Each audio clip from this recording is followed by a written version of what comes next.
అన్నా సినిమా మామూలుగా ఇది ఉగాది కాదు, ఉస్తాద్ ఉగాది.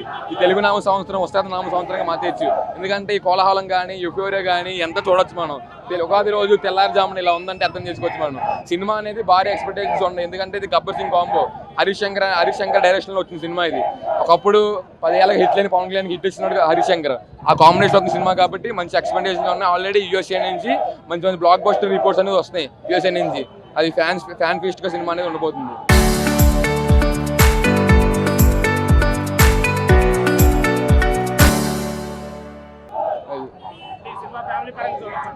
మొత్తం family, commercial, dance, swag, Kalyan గారి నుంచి మీరు ఏం కోరుకున్నారు అన్ని సినిమాలు ఉంటాయి. అది ఎందుకంటే మనం టీజర్ కానీ ట్రైలర్ అన్ని చూడొచ్చు. అది కళ్యాణ్ గారి నుంచి మొత్తం ఇంకా ఫుల్ పొటెన్షియల్. కళ్యాణ్ గారు ఓజీలో మొత్తం ఫుల్ పొటెన్షియల్ చూపిలా, యాక్షన్ గ్యాంగ్స్టర్ వరకు చూపించారు. ఫుల్ పొటెన్షియల్ వస్తుంది చూడొచ్చు. అది బెటర్గా ఉంటుంది అన్న. గబ్బర్ సింగ్ అనేది రీమేక్ అన్న. ఈ ఒరిజినల్ స్టోరీతో వచ్చాడు హరీష్ శంకర్. ఒరిజినల్ స్టోరీతో కళ్యాణ్ గారిని మనం లాస్ట్ 10 ఏళ్ళ నుంచి ఏమైతే మిస్ అయ్యామో ఎండితెర మీద మొత్తం చూపిస్తాడు హరీష్ శంకర్. ఎందుకంటే హరీష్ శంకర్ మీద ఆ నమ్మకం ఉంది అందరికి. ఎందుకంటే గబ్బర్ సింగ్ మనకు అగ్జాంపుల్ గబ్బర్ సింగ్ ప్రతి ఒక్కడు పవన్ కళ్యాణ్ పేరు వాడు, ప్రతి ఒక్కడు గబ్బర్ సింగ్ రెఫరెన్స్ ఇవ్వకుండా ఏ సినిమా వాడు. అది ఎక్కడ బయట వాడు గబ్బర్ సింగ్ రెఫరెన్స్ లేకుండా ఏది ఉండదు తెలుగు రాష్ట్రాల్లో. సినిమా అనేది మంచి భారీ ఎక్స్పెక్టేషన్స్ ఉన్నాయి. భారీగా వసూలు వస్తాయి. వసూలు గురించి కాదన్న, వసూలు గురించి అయితే కాదు. ఎందుకంటే కళ్యాణ్ గారు మా వినోదం కోసం చేసిన సినిమా ఇది. ఆయన ఏదో ఖాళీగా ఉన్నప్పుడు అర్ధరాత్రి వెళ్ళి షూటింగ్ చేయకొచ్చి చేసిన సినిమా ఇది.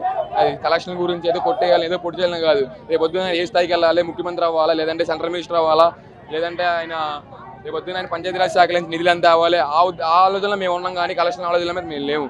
అది మ్యూజిక్ డైరెక్టర్ పనిచేశారంటే అన్న డిఎస్పీ గారు, అది ఆయన చెన్నైలో ఉంది ఆయన స్టూడియో. హరీష్ శంకర్ మనకి ఎలాగో కళ్యాణ్ గారి ప్రమోషన్లో పాల్గొరు. ఎందుకంటే అది మనం ఇప్పుడు నుంచో తెలుసు, 2 దశాబ్దాలుగా తెలుసు కళ్యాణ్ గారి ప్రమోషన్లో పాల్గొరని. ఇంకా మొత్తం హరీష్ శంకర్ బదుల మీద చేసుకోవాలి. హరీష్ శంకర్ డైలీ వెళ్ళి చెన్నై వెళ్ళారు. కావాలని ఇంకా కళ్యాణ్ గారు ఇంకా తమన్ గారిని పెట్టి బీజిఎం ఇప్పించారు. ఆయన ఇద్దరు ఒప్పుకున్నారు. వాళ్ళకి ఇంకా ఇంటర్నల్ గా మాట్లాడుకుని ఒప్పించుకున్నారు. DSP musical, Thaman background score. సినిమా అదిరిపోద్ది. లేదు అసలు క్లాష్ అనేది లేదన్న. ఇద్దరు చెప్పారు, ఇద్దరు ట్వీట్ వేసారు. అది మన హరీష్ శంకర్ కూడా ఇంత చెప్పాడు. క్లాష్ ఎందుకు ఉంటుందని ఆయన టైం కుదరక. ఎందుకంటే సినిమా అనేది ప్రీపోన్ అయింది. 26 రావాల్సిన సినిమా 19 తారీఖు వచ్చింది ముందుగా. ఎందుకంటే ఇద్దరు అవసరం ఉంది. ఆయన మ్యూజిక్ ఇచ్చాడు, ఈయన ఏమో బ్యాక్గ్రౌండ్ స్కోర్ ఇచ్చాడు. అది దాంట్లో క్లాష్ అనేది అయితే లేదు. మ్యూజిక్ ఆల్రెడీ మనకి యూఎస్ఏ నుంచి వచ్చింది. తమన్ తాండవం ఆడేశాడు. డిఎస్పీ ఏమో దేగ్లేంగా చాలా కానీ ఎత్తరగా కాలరా సాంగ్ కానీ స్క్రీన్ మీద అసలు మామూలుగా లేదంట. అది ఇంకా 70 mm స్క్రీన్ మీద అయితే అసలు మామూలుగా ఉండదు. ఫ్యాన్స్ ఫీస్ట్ అసలు.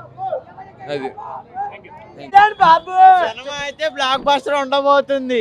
ఎందుకంటే చాలా రోజుల తర్వాత వస్తుంది కాబట్టి పక్కా block buster.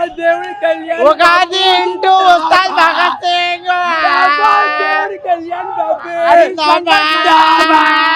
Gabbar Singh into Ustaad, industry into Kalyan Babu, Ustaad Bhagat Singh. చెప్పాం కదా నా ఉస్తాద్ మొన్నటి దాకా ఓజీ ఓచకోత అయిపోయింది. ఇప్పుడు ఉస్తాద్ ఓచకోత మొదలైంది.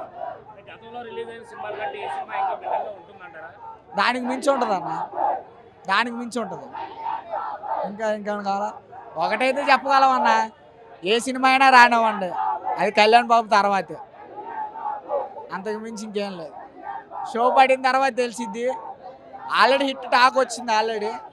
తర్వాత ఏ సినిమా అయినా కిందకి రావాల్సిందే అండి.